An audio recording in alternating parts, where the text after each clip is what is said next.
I'm Randy Wickens. I am the contractor and the owner of Affordable Solar Services. We are the only Palm Bay-based solar energy company here. We really strive to save people money. That is our goal, and we have it worked out so you will start saving money immediately. I mean, from day one. We use the term cash flow positive. What we are talking about is if we are able to save you, say, $150 a month, we're going to make sure it only costs you $110 a month.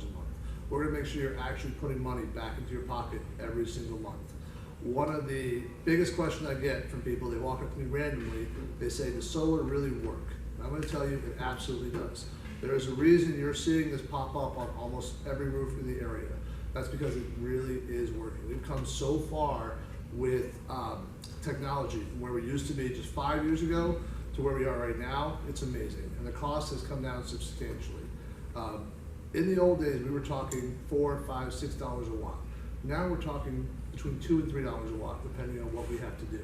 So it absolutely makes sense. Another big question we get from people is roofs. What's it going to do to my roof? We take a lot of pride in our work. Our biggest goal is to protect your property. We work with most of the local roofers in the area because we give you a lifetime guarantee on anything that we do to your roof. If you ever have a problem with the roof as a result of something we've done, we're completely 100% responsible for it. We give a lifetime guarantee on that. That being said, I think sometimes it's easier to answer questions. Do we have any questions in the group? So I have a satellite dish attached to my roof. Mm-hmm. Is that going to impact the solar panels or the work that you guys need to do to install that on my roof? No. Generally, if you have an obstruction on your roof, a lot of people have goosenecks, you have stacks from your bathroom vents, satellite dishes, skylights, all sorts of things. We work around those. One thing that could become a factor with the satellite dish is just shading. As the sun's coming down, if you have anything that's sticking up in the air, it could present a possible shade issue, but we're going to make sure we place our panels far enough away that that won't become an issue for you. Go ahead, please. If I have, my roof is good for 15 more years and you're putting solar panels that are 25 years, what happens in 15 years? Okay, so there's two parts that I want to address. Number one, 25 years is their guarantee. They're going to last far beyond that. We've got panels in space that were put up 50, 60 years ago that are still producing energy. So 25 years is a very short estimate for the life of the solar system. Secondly, when the time comes to replace your roof, you're going to call us up. We're going to come out, we're going to take them down. We're going to put them back up, and we're going to start a whole new lifetime guarantee for you. A lot of times in Florida here, especially since we have hurricanes, hailstorms, more likely than not, it's going to be the insurance company that's paying to replace your roof. So they're going to pay us to do that work. So what you're saying is the insurance company is insuring the solar panels also? The insurance company is insuring your roof. So if you have wind damage, say you lose some shingles in a hurricane, or you have substantial hail damage, and the insurance company is saying, we need to replace your roof, we're going to pay for it. They're also going to pay for the removal and the remounting of that solar system. So that's not going to be an additional cost for you. I have one more question, Randy. Sure. We get knocks on the door constantly from solar companies that said, we're going to do this for free. Is what it is for free the installation, but it is going to cost me a gigantic amount of loan to install those panels. So I'm glad you brought that up. That's another thing that should be addressed. There are a lot of companies that come into this area, not just here, but all over Florida. A lot of them are from out of state, and they just go, they send out massive sales teams, they knock on doors, they set appointments. Sometimes they come in with very high pressure closes. Sign here, sign now, it's not going to cost you anything. The fact of the matter is, if someone comes knocking on your door to solicit a solar sale, you should probably tell them to go away. Most of these companies are not licensed. Not all of them, but there are some that are not licensed. Secondly, when you work in a situation like that, a lot of times you're dealing with a salesperson. When you sign that contract with the salesperson, then down the road they're going to send someone out who actually knows what they're looking at. They're going to look at where your meter placement, they're going to look at your roof, they're going to look at your trusses. They're going to design the system. It's not going to be a contractor, it's just going to be somebody they pay to do it. It's called a site assessment. Then they're going to send out a work crew to actually do the installation. So you're never going to meet the contractor. Most of the time you don't know who the contractor is, and they sure don't know who you are. There are companies in this area that I've been involved with. I've actually seen this firsthand. The contractor will come in at the beginning of the week, he'll sign a stack of permits, and he'll leave. He'll go fishing. Whatever happens the rest of that week, he doesn't know anything about. With Affordable Solar Services, you have a contractor on every single job. I'm a licensed contractor. My crew chief is also a licensed solar contractor. So you will always have a licensed solar contractor on site involved with your installation. I'm still concerned about the cost. Okay. Even though I know that they're saying that my monthly bill will be lower, this is going to be a loan against my house, or unless I pay it up front. The installation may be free, but the actual, panels and the whole, shebang is gonna cost me a ton, from what I understand. Okay, so yes and no. The installation is not exactly free. The installation is built into the cost of the system. But that goes back to being cash flow positive.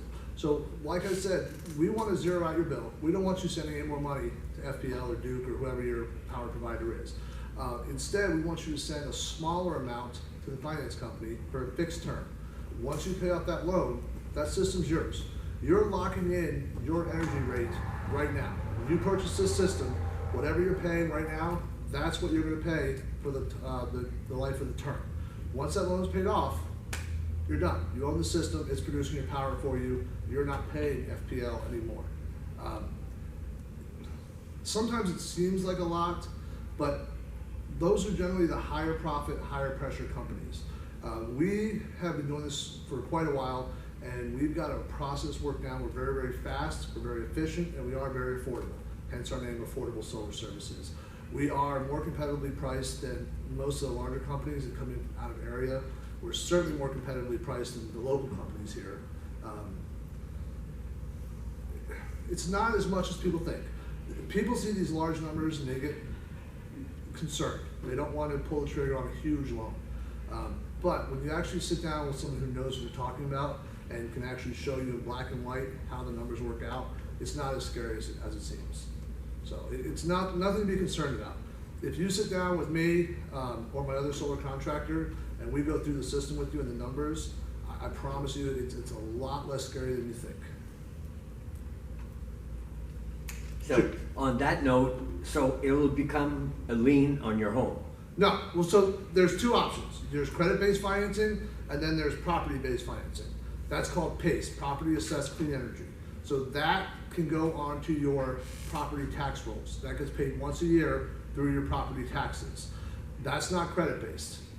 Credit-based financing is separate. That's attaching to you and your credit.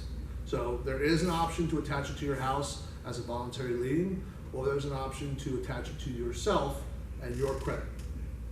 So we have different options. The rates are all low. Our credit-based financing, we have everything from 0% up to 0.99%. With PACE, the rate is 2.99%. And what about tax credits or anything to do with that kind of a thing? So currently, you have a 26% federal tax credit. And the way that works is a dollar for dollar credit for any tax liability you have. So you get 26% on the total cost of the system. So let's just say hypothetically your federal tax credit amount is $8,000. At the end of the year, you owe Uncle Sam $5,000. You can say, nope, I've got this tax credit. It wipes away that tax liability that you have. Whatever's left, you can roll over until you use it up. Now, when I say use it up, right now we have a 26% federal tax credit. It's scheduled to be 26% next year, 23% the year after, and then it's scheduled to go away. Assuming it doesn't go away, assuming they extend it, you can roll over whatever balance you have left until it's used up, as long as the credit still exists. If you carry a balance to the year when it actually stops, you will lose whatever you have left. So it's important to use it up. 26% of what, Randy? The entire cost. Okay. Yes, so whatever you pay for the system, including any fees, any financing, anything like that, 26% of the entire cost of the system. A lot of people say, well, I don't pay enough in taxes, okay? I always have advice for people who do that. I tell you, raise your deductions so the government's taking less money out every single paycheck. You're realizing that cash back in your pocket. End of the year comes, the government says, you didn't pay us enough, you got a tax credit to clear what they want. So it does make sense. A lot of people have concerns, they haven't been educated properly, and that's what we're here to do. We don't come in with a high pressure approach. We come in, we consult with you. We show you what we can do, what it will save you, what it will cost you, and then we leave. We're not there to make you sign a contract that day. Take time, talk it over with your wife, your husband, talk to your accountant. We are not there to get a signature day one. We are there to simply educate you. Thank you, Randy. Absolutely. Sir. I live in an area that has very, very strict HOA. As far as shingles on your roof, I mean, they're really, really limited. Which is a good thing for the most part because the community is beautiful. What's your experience in an area like that? Because I don't even know whether they would allow solar energy or. That's a good question. In the state of Florida, there are a lot of HOAs, and HOAs can be tough to work with. There are statutes on the book that say any renewable energy project will supersede any HOA bylaws. In theory, you can literally put a clothesline in your front yard. That's a renewable energy source. Now, obviously, these are your neighbors. These are your friends. You have to live there. We always say, go the proper route. File the paperwork with them. More likely than not, 9 times out of 10, they're going to approve it and say no problem. If you do happen to run into that one situation where the board says we absolutely do not want panels on your home, the law is on your side. You can go ahead and do it regardless. Does it, do the panels affect, like say I was having a new roof put on at the same time, does it affect the warranty on the shingles? Anytime you penetrate a roof, we are voiding the warranty on that roof, at least on that facet where we're installing, which is why we pick up that warranty with our lifetime guarantee. Gotcha. That is why we work with so many local roofers. We protect their customers. We haven't had any issues to date. We've been doing this for a long time. But should we ever have an issue, we are partnered up with all these roofers. It's not an issue. Two more questions. Go right ahead. So, actually 3. What if do you do just on rooftops of homes? Could you do a porch enclosure? If it has instructional integrity to pass the wind codes. I mean, do you build any of those? Or? We can, so technically not us. Okay. We can incorporate with a GC and have them build it, and then we can mount to it. Generally, we would prefer to mount on the roof. Usually it's a stronger mounting surface. We give a lifetime guarantee, so we're not concerned about any leaking problems. And it adds a lot of cost to engineer, permit, and build another structure. Okay. So. Also, by putting a system on, you were talking about how far the utility panel is from the roof, right? Correct. Would you go in and if say that whole box needed to be upgraded, do you do that? We have had situations where that's occurred. When we do that, though, we bring in an electrician. Okay. We have to be very careful about what the scope of our licensing is. We can't go cowboy and say, oh, we'll take out your breaker box, we'll change it out. That's going out of our scope of work. But that does happen a lot. We have 2 methods of interconnection for actually connecting the solar energy system to your home. We can go through your breaker box, your main breaker panel. We can give you a dedicated breaker, or we can go to where your main service meter is located, and a lot of times you'll have a sub panel there. We can do what's called a line side tap. It will actually tap into the lines right there. That's generally on the outside. On the exterior, usually, yes. We'll tap in between the main panel, the meter, and your main service disconnect. Two more questions. Sure, As please. you're talking, I'm thinking of it. What about selling energy back? Is that? So FPL has a program called net metering. Okay, they install a bi-directional meter. And the way that works is they are going to measure what you're using, what you're pulling in from the grid, and what you're putting back out into their system. They will give you retail to retail for what you are using versus what you are producing. With a small surplus, they will carry the credits over the following year. If you try to produce your own solar farm, they're going to give you wholesale for that. So whereas you're normally paying 12 to 13 cents a kilowatt hour as retail, you're talking 2 to 3 cents wholesale. That's when we size a system, we want to be as accurate as possible. We want to get you as close to your needs as we can do that. We don't want to go way over because you'll never realize the money back on your investment. Going solar, there's 2 motivations. 1 is to help the environment. 2 is to save money. A lot of people even when it's the environmental motivation, it has to make financial sense. Right. And if we go crazy oversizing your system, it's never gonna make financial sense. Can I jump in one quick? So if there is a power outage, I still have power? If we put in a battery backup system, that is correct. With just a standard solar energy system, there's rapid shutdown equipment integrated into it. When the AC power goes out, and the AC is alternating current, that's where you're pulling from the grid. When that goes out, it automatically turns off the DC power source, which is your solar, the direct current. Your solar panels produce power energy in direct current. Your home runs on AC, alternating current. Direct current is what you find in batteries. We have to convert that energy from DC to AC for use in your home. So those inverters, the combiner box, all those different components that we have to use to put this system into place, they all have rapid shutdown. So if the power goes out, it automatically shuts you down. They don't want you pumping power back into the grid. There could be a lineman working 2 streets over. You have no idea he's there. You've ruined his day. You've ruined his family day.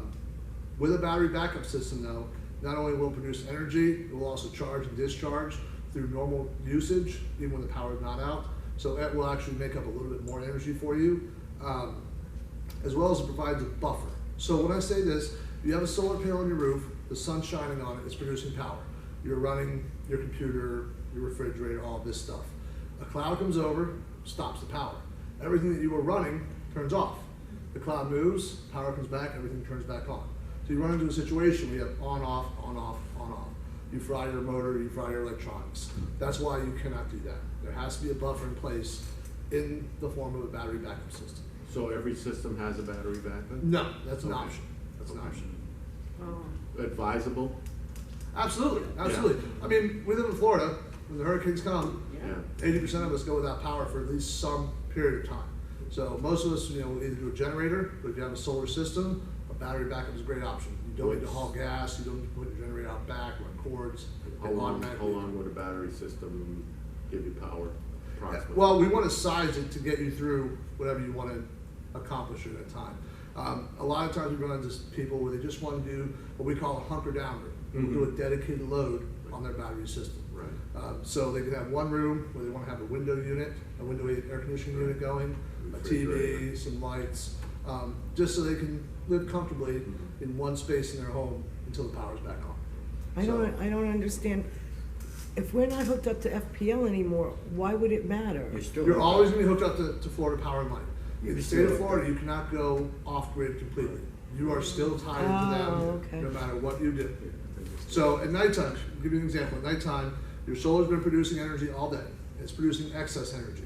So what your home needs is taking off of the solar. The excess is being put back into the grid, and that meter is banking those credits for you. Come nighttime, the sun's not out, your solar's not producing any energy, but you need a source of energy for your home.